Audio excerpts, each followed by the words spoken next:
Bonjour à toutes et à tous et bienvenue dans cette émission dédiée aux Mac en entreprise. Alors on le sait, les Mac sont simples à utiliser, fiables et conçus pour durer. Et quand les entreprises calculent le coût de possession du Mac en prenant en compte son cycle de vie, elles constatent souvent qu'elles font des économies par rapport au coût d'un PC. C'est en tout cas ce que remonte une étude menée par Forrester Consulting et commandée par Apple qui fait ressortir que les entreprises clientes interrogées sur l'utilisation du Mac permet de réduire le coût global. Nous comparons donc la structure de coût d'un équipement Mac versus PC depuis son acquisition avec les différentes formules de financement et cela jusqu'à sa maintenance puis sa seconde vie en évoquant la valeur résiduelle. Nous parlerons de ce qu'on appelle communément le TCO, le Total Cost of Ownership. Alors pour démarrer, je me tourne vers vous Yann Ménez, je rappelle que vous êtes responsable solution mobilité chez InMac W Store. C'est bien ça. Bonjour Yann. Bonjour Stéphane. Comment est-ce qu'on explique que ce prix d'acquisition soit plus élevé que pour un PC ? Eh bien aujourd'hui, la plateforme Mac propose des produits de très grande qualité, aussi bien dans la conception que dans la finition proposée aux utilisateurs. Par ailleurs, les Mac sont des produits qui proposent une performance largement supérieure à leurs équivalents PC dans les gammes équivalentes. Cette différence de performance, elle est notamment liée à la nouvelle architecture M proposée par Apple. Donc cette architecture est un socle unique sur lequel repose un processeur, une puce mémoire et une carte graphique, ce qui va permettre d'optimiser les performances de la machine, donc avec deux conséquences directes, des performances de premier ordre et une autonomie maximisée, ce qui permet d'avoir pour les utilisateurs une productivité maximisée et une source de satisfaction. Par ailleurs, la plateforme Mac intègre de nombreux outils qui permettent de travailler directement dans l'environnement de l'entreprise et ces outils sont intégrés. Je pense notamment aux clients VPN, je pense notamment au firewall, donc beaucoup d'outils qui permettent de s'intégrer facilement et qui ne nécessitent pas de coûts supplémentaires. Des outils qui sont effectivement nécessaires à la sécurisation, vous l'évoquiez là pour le VPN, à la sécurisation en tout cas des postes de travail qu'on voit beaucoup avec la hausse du télétravail. Oui. Je mentionnais en préambule la question de la valeur résiduelle, un terme qu'on entend beaucoup en ce moment. Est-ce que vous pouvez nous expliquer un petit peu de quoi il s'agit, Yann ? Oui, tout à fait. Alors la valeur résiduelle, qu'est-ce que c'est ? Il s'agit de la valeur marchande d'un produit à un moment donné. Dans le cas du Mac, vous achetez un Mac aujourd'hui. Lorsque vous revendez celui-ci, il a une forte valeur de revente. Il s'agit de sa valeur résiduelle. Et le Mac conserve une forte valeur résiduelle dans le temps. Il se déprécie moins vite. C'est exactement ça. Et c'est ce que l'on va retrouver dans les différentes offres d'Apple Financial Services. Alors, Apple Financial Services, Yann, qu'est-ce que c'est concrètement ? Il s'agit des offres de location proposées par Apple. Ce sont des offres avec des contrats relativement souples qui vont de 12 à 48 mois, qui permettent d'avoir des avantages financiers et technologiques. Mastéos, notre client dont nous parlerons tout à l'heure, utilise ces solutions-là. Cela prend en compte dès le départ le montant de la valeur résiduelle et puis cela permet d'avoir une location à un coût de revient inférieur à celui d'acquisition. Au bout de 3 ans, l'économie peut aller jusqu'à 20% sur l'ensemble des appareils Apple. On parle de contrats de quelle durée à peu près ? Ce sont des contrats qui sont relativement souples, on va de 12 à 48 mois, donc cela permet de changer de matériel régulièrement et de rester à la pointe technologique. Est-ce que la question de la seconde vie rentre en ligne de compte aussi quand vous vous adressez aux entreprises ? Absolument, le matériel reconditionné va pouvoir être remis sur le marché ou recyclé grâce notamment à des matériaux utilisés sur les Mac qui sont hautement recyclables. Alors pour les chefs d'entreprise qui nous écoutent, est-ce qu'on peut parler d'économie sur le long terme finalement ? Absolument, l'économie elle est mesurée par la robustesse du Mac, ce qui va permettre aux entreprises de changer de matériel moins souvent. Et donc, ça va permettre également de fidéliser les collaborateurs. Une étude de Forrester Consulting, qui a été commandée par Apple, permet notamment de mettre en avant le fait que la productivité est accrue de 5% et que cela permet également de faire une rétention des nouveaux talents à hauteur de 20%. Je me suis laissé dire aussi que quand on regarde du côté des services IT, c'est-à-dire des administrateurs, les utilisateurs de Mac sont beaucoup moins sollicitateurs, en tout cas pour des demandes d'assistance ou d'accompagnement. Est-ce que c'est vrai ? Absolument. Et là, j'ai encore une fois m'appuyer sur l'étude de Forrester qui démontre que moins de 50% des utilisateurs Mac font des demandes comparées à leurs homologues PC. Donc, ce qui veut dire beaucoup moins de tickets ouverts auprès de l'IT. Et par ailleurs, la résolution de ces demandes coûte 25% de temps en moins pour l'IT. Ce qui veut dire qu'on a un vrai effet de levier auprès de l'IT avec beaucoup moins de temps consommé par les techniciens. Alors, on va rester avec nos amis administrateurs et équipe IT aussi sur ces questions de coûts. Si on regarde le sujet, un sujet important, celui du déploiement, est-ce que intégrer Mac, c'est également faire des économies? Absolument. Le temps de mise à disposition du matériel doit être de plus en plus rapide dans le contexte que nous avons actuellement. Et le Mac, grâce notamment au déploiement sans intervention, respecte cette philosophie et va permettre de déployer très simplement et très rapidement un collaborateur. Un appareil qui est encore dans sa boîte d'origine va pouvoir être remis au collaborateur et à l'aide d'une simple connexion Wi-Fi, ce dernier va recevoir l'intégralité de sa configuration. Avant de conclure de votre côté, Yann, un dernier avantage peut-être à nous communiquer? Eh bien oui, on va pouvoir parler de la puce M, on en a parlé en introduction, mais celle-ci consomme beaucoup moins que le reste des puces que l'on trouve sur le marché. L'avantage, c'est que ça va être de l'énergie en moins consommée et donc pour les entreprises, c'est aussi important de pouvoir alléger la facture énergétique, surtout dans le contexte actuel. Voilà, et puis bon, sans oublier bien sûr de faire le lien, vous l'aviez mentionné tout à l'heure, avec les politiques RSE des entreprises, seconde vie, des produits qu'on garde plus longtemps, qui consomment moins d'énergie. Bon, on coche toutes les cases de ce côté-là aussi, c'est très très bien. C'est exactement ça. Merci beaucoup Yann pour toutes ces précisions. Merci Stéphane. Je me tourne vers vous Nathalie Lermito, vous êtes chef de produit chez Inmac WStore. Oui.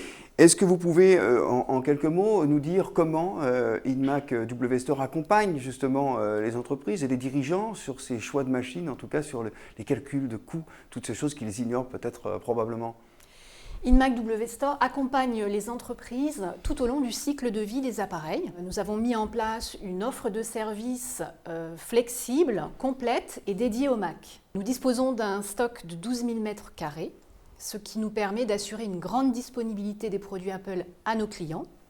Nous livrons partout en France en 24-48 heures, voire en H+4 heures en Île-de-France. Nous livrons partout en Europe, en configuration multisite ou directement au domicile du collaborateur.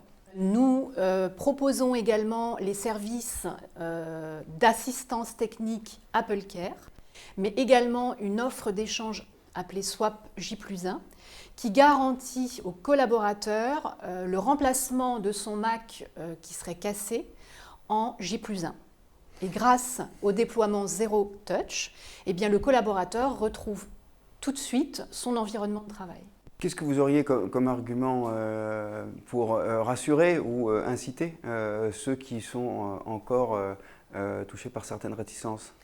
Pour convaincre les entreprises d'opter pour le Mac, nous avons mis en place 2 offres de services, l'offre satisfait ou remboursé et l'offre de reprise de parc. L'offre satisfait ou remboursé, en quelques mots peut-être? Alors, l'offre satisfait ou remboursé permet à l'entreprise de tester le Mac facilement avec la garantie d'une reprise au prix d'achat. C'est-à-dire que l'entreprise, pendant 30 jours, va tester le Mac dans son environnement informatique. Passé ce délai, soit il garde le Mac et il peut ainsi déployer d'autres Macs dans son système d'information, soit il nous le retourne parce que ça ne lui convient pas et nous lui remboursons au prix d'achat. Et vous avez eu beaucoup de retours justement dans le cadre de cette... On a eu beaucoup de demandes sur cette offre, mais aucun retour, Stéphane. C'est une offre qui rassure et qui permet de tester le Mac sereinement. Très bien. Dernière question sur la fin de vie du matériel. Alors, concernant la fin de vie du matériel, Inmac WStore propose aux entreprises la reprise et la revalorisation de leur ancien parc. Nous venons collecter les appareils chez les clients, nous les revendons ou nous les retraitons. Nous réinitialisons les appareils, c'est-à-dire que nous remettons l'appareil à zéro pour effacer toutes les données contenues dans cet appareil afin qu'il ne tombe pas entre les mains de personnes malveillantes. Si l'appareil, le Mac, est en bon état, nous le revendons ou sinon nous retraitons ses composants. Cela permet de donner une seconde vie au Mac. Eh bien, très bien. Merci beaucoup, Nathalie, pour toutes ces précisions. Donc, je rappelle que malgré un prix d'achat moyen supérieur pour le Mac, ce dernier coûte finalement moins cher qu'un PC sur le long terme. Une étude Forrester a remonté qu'en analysant les coûts opérationnels et les coûts liés au matériel, au logiciel et à l'assistance par appareil, sur 3 ans, le Mac coûte 843 $ de moins. Merci beaucoup à tous les deux, en tout cas, de nous avoir éclairés. C'est beaucoup plus clair pour moi, en tout cas, j'espère que ça l'est aussi pour vous. Et pour aller un petit peu plus loin, on va aller rejoindre Sébastien Pham, qui est le DSI de Mastéos, qui va nous expliquer, lui, justement, comment il a eu recours au service d'Inmac WStore et au Mac pour gérer le coût de son parc informatique.